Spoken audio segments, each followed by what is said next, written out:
Hello, let's talk about Power and Majesty by Tansy Rayner Roberts. This is a 2010 fantasy, first in the Creature Court series. I know Tansy Roberts from the Galactic Suburbia podcast. Sadly, passed away now. The podcast, not Tansy Rayner Roberts. She's still going and writing books. Past this one. This is a it has like almost kind of like Angela Carter feel to me, of a very kind of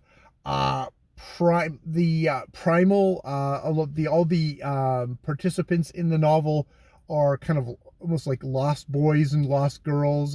They've been risen to kind of this power in this kind of underworld realm, away from the kind of 1920s ish kind of city. There's definitely that kind of crossover between horse and carriage and frocks, and also just like more like there's trains in it. There's horseless carriages in it and stuff like that. It all starts with a naked man falling from the sky and into Velocity's life, where he says like, "Oh, you have something. Do you want it, or do you want to join our world?" And she's like, "I have no interest in any of this." So he takes whatever she has, and she feels suddenly diminished.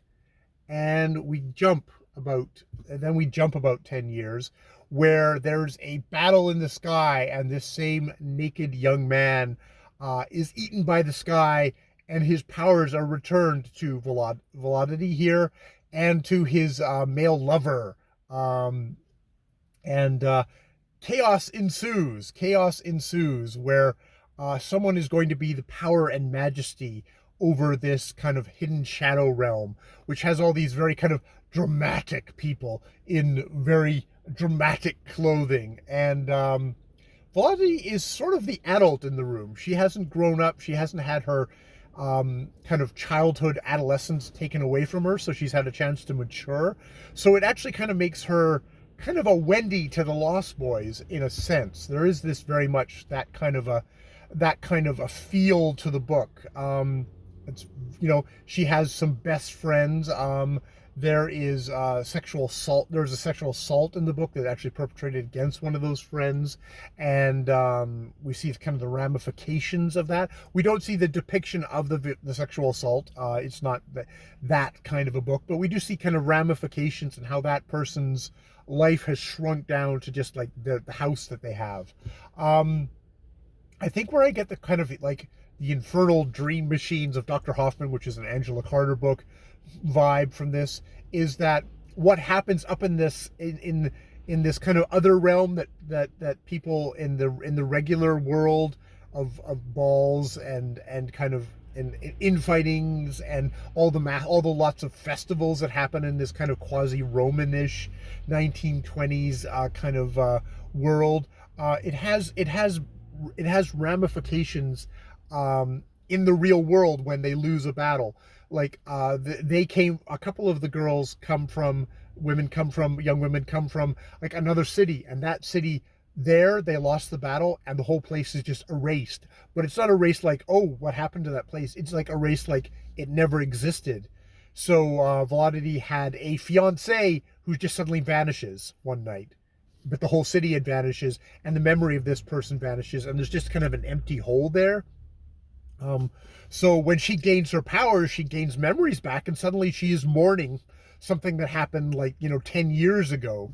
So yeah, it has that kind of an interesting kind of dream-like, but dreams are real and visceral, and these dueling powers in the creature court, because while there is the kind of the regular court with all the kind of intrigues and kind of one-upmanships and pettiness, there's kind of an exact mirror in the creature court, where all these super powerful, sexy beings who go up in the sky and fight the sky, which is this kind of amorphous kind of, there seems to be some kind of intelligence behind it, but we don't get all the details in this book. Most of this book is about their power struggle, about who is going to be the next Power and Majesty. It was this fellow from the beginning of the book who took Velocity's power, but he's dead.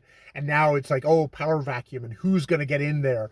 And it seems like it's a position where it kind of drives the holder of it mad.